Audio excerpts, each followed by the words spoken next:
ജീവിതത്തോട് പോരടിച്ച് പരീക്ഷ എഴുതിയവർ അവരുടെ കണ്ണീരിന് മുന്നിൽ ബിജെപിയും ബിജെപിയുടെ കേന്ദ്ര ഗവൺമെന്റും ഇനി ഏതെല്ലാം ദൈവങ്ങളെ കൂട്ടുപിടിച്ചാലും ഈ കുഞ്ഞുങ്ങളുടെ വിദ്യാർത്ഥികളുടെ കണ്ണീരിന് മുന്നിൽ വെണ്ണീറായി പോകുമെന്ന് ബിജെപിക്കാരാ നിങ്ങൾ മനസ്സിലാക്കിക്കൊള്ളണം. നിങ്ങൾ കുട്ടികൾ പരീക്ഷ എഴുതാൻ വരുമ്പോ, വിദ്യാർത്ഥികൾ പരീക്ഷയ്ക്ക് വേണ്ടി വരുമ്പോ അവരെ ഫ്രിസ്കിംഗ് എന്ന പേരിൽ ബുദ്ധിമുട്ടിക്കുന്നത് രാജ്യത്തെമ്പാടും നാം കാണുകയല്ലേ.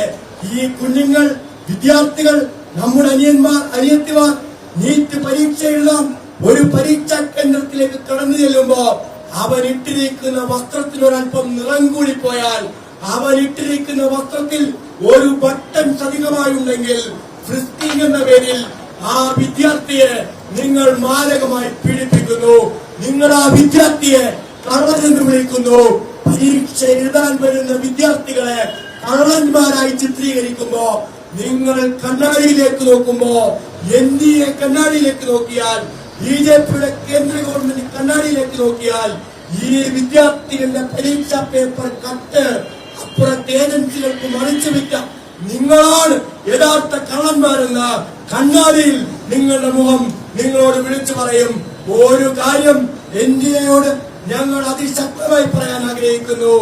ഇനി ഫ്രിസ്കിംഗ് എന്ന പേരിൽ ഈ നാട്ടിൽ മര്യാദക്ക് പഠിച്ച് പരീക്ഷ എഴുതാൻ വരുന്ന ഏതെങ്കിലും ഒരു കുഞ്ഞിന്റെ ദേഹത്ത് ഫ്രിസ്കിംഗ് എന്ന പേരിൽ, ഒരു വിദ്യാർത്ഥിയുടെ ദേഹത്ത് ഫ്രിസ്കിംഗിന്റെ മറവിൽ അതിക്രമം കാണിക്കാൻ എൻഡിഎയുടെ അധികാരികൾ, അതിന് ഏത് പൊതുതമ്പുരാനാണെങ്കിലും ഒരുമ്പെട്ടാൽ ഒരുമ്പെടുന്നവനെ കൈകാര്യം ചെയ്യാൻ